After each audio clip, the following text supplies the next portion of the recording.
Myslíš, že už se to všechno ztratilo? Ten pocit, kdy jsi věděl, že se něco stane. A ono se to opravdu stalo.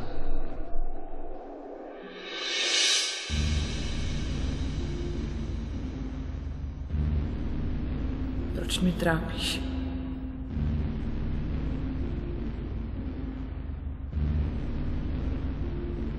Ty nevíš, chudáčku, co to je být šťastný.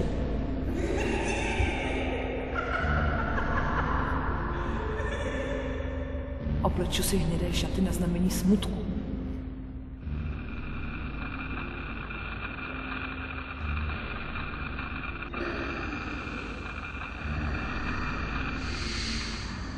Bojíš se smrti? Dal bych si teplé kakao. Jsem tvoje první pomoc. Co pak ti nestojím ani za jedinou souvislou větu? Dal bych si teplé kakao. Sex je směšná věc. Ti ptáci se tu umlátí. Řekni mi aspoň, že někdy se to stane.